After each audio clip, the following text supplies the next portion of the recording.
ya dia resmi. Kalau enggak, ya dia jadi masuk nanti skemanya perdagangan orang. Kira-kira gitu, Miss Yuni ya. Jelas banget. Wah, gamblang banget ini ilmu baru bagi saya secara pribadi, di mana apa ya Pak ya? Karena saya secara pribadi, karena dulu saya adalah mantan agent ya. Jadi saya terbiasa dengan prosedur-prosedur yang ada ya, dengan mengatakan PAP atau OPP itu bagi saya itu benar-benar yang jalur pemerintah, karena bagaimanapun juga kita ke luar negeri harus mendaftarkan diri kan Pak, seperti yang tadi. Kalau terjadi sesuatu, biasanya pemerintah kalau nggak dikabari nggak tahu. Nah, banyak sekali masyarakat menyalahkan. Sedikit saya tambahkan begini, Pak. Ini mudah-mudahan didengar oleh semua yang mengikutin YouTube-nya Miss Yuni ya. Oke, siap, Jadi Pak. gini, jangan dianggap pemerintah itu kalau misalnya disuruh para pekerja ini mendaftar seolah-olah pengen ditarikin duit, dimintain duit, dipersulit. Enggak.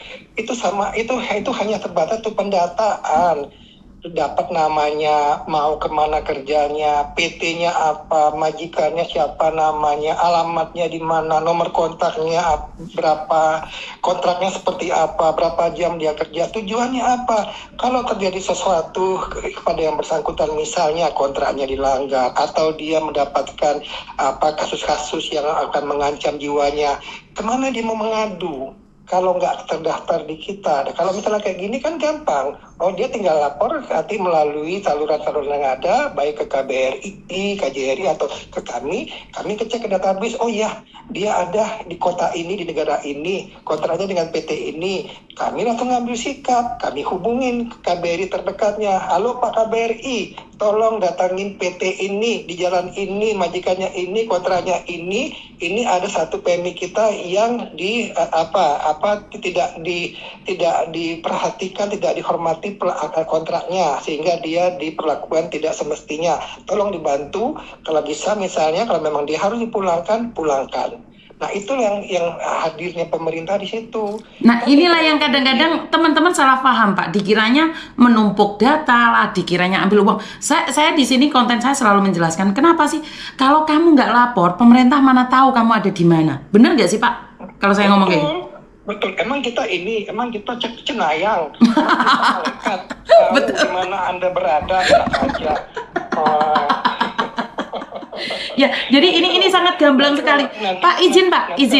Nanti kalau udah jadi masalah, baru nyari. Betul. Bikin video TikTok. Pak, minta tolong kami di sini, pulangkan kami. Ya dulu berangkatnya nggak lapor-lapor, nggak bilang-bilang. Setelah jadi masalah, kemudian lapor. Nah ini kan repot. Bukan negara nggak mau bantu untuk melindungi. Apapun yang minta tolong pasti kami bantu, tapi akan lebih mudah kalau kami tahu di mana dia bekerja, di mana alamatnya, gitu loh Mbak Yuni. Betul, ini ada yang bilang Pak, dongopora, karena memang semua teman-teman yang sudah mengikuti ya, apalagi ngikuti Instagramnya KP2MI atau siapapun, mereka merasa bahwa saat kita memberikan informasi itu pansos. Padahal memang benar, jangan sampai nanti nyampe sana, Pak Presiden tolong, Pak KP2MI tolong, Pak Menteri tolong, Pak Bupati tolong. Bukan itu, waktu keluarnya pamitan. Jadi pulangnya enak, jangan jadi jelangkung, berangkat tak diundang, pulang sendiri, benar nggak Pak? Ya betul, jelangkung itu. Jelangkung itu namanya. Jadi penjelasan Bapak sangat mudah diterima di otak kita ya Pak ya, karena ya maaf Pak, karena otak-otak kita itu kadang-kadang mikir sayur besok apa, majikan besok seperti apa, gamblang banget Pak. Dan Bapak saya minta diulangi tadi tentang undang-undang tadi Pak. Undang-undang yang menyatakan bahwa warga negara Indonesia berhak mencari pekerjaan di luar negeri yang penting memenuhi 3 hal tadi Pak. Jadi gini. Pasal berapa? Kalau teman-teman mau sedikit runtut ya, dengar baik-baik nih. Pasal 27 Undang-Undang Dasar kita ayat 2 menyatakan bahwa hak warga negara Indonesia untuk mencari pekerjaan, mendapatkan pekerjaan. Nah, pekerjaan itu bisa didapat di dalam negeri maupun di luar negeri. Iya kan? Nah, kemudian karena di dalam negeri mungkin peluang kerjanya itu terbatas, maka mereka juga boleh kerja keluar.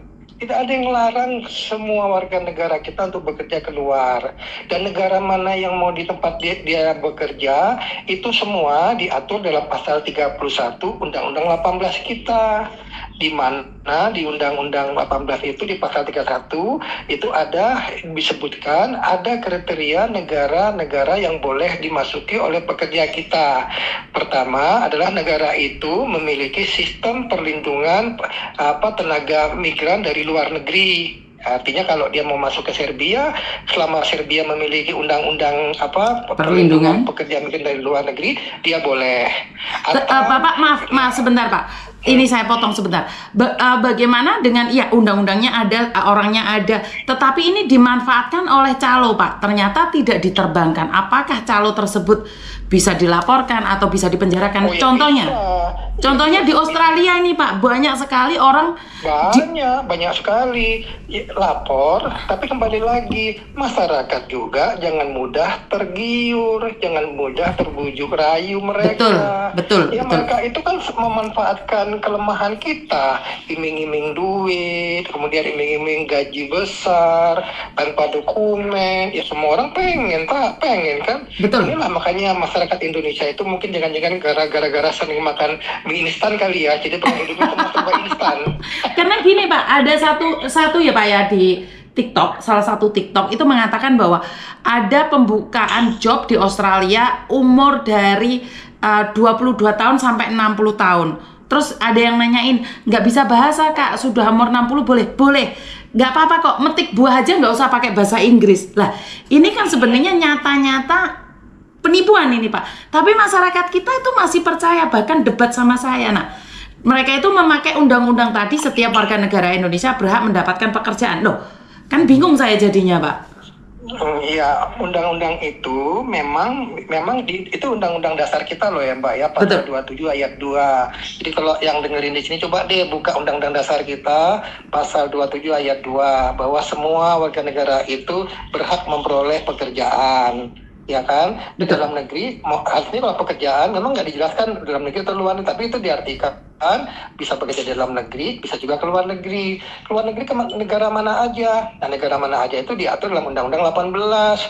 Nah, Undang-Undang 18 itu menyebutkan negara-negara penempatan itu tadi, kriterianya 3 tadi.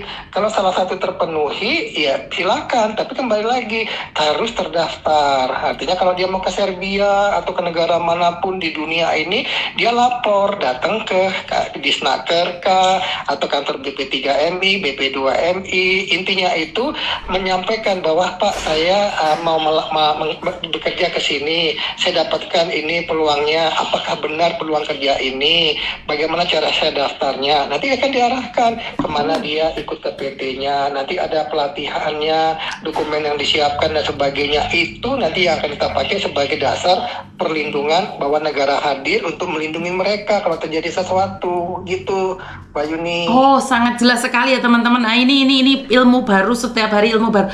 Nah, Bapak, pertanyaan satu lagi nih Pak, karena mumpung sekalian Bapak ada waktu, maaf ya Pak yang ganggu, boleh ya Pak ya, izin? Nggak apa-apa. Oke, gini Pak, kan Bapak tadi bilang bahwa kita itu berhak mendapatkan pekerjaan ke luar negeri, ini sudah ada visanya, ada kontrak kerjanya. Nah, biasanya dihalang-halangi di imigrasi nih Pak, karena tidak terdaftar di BP2MI, contohnya di Makau nih Pak.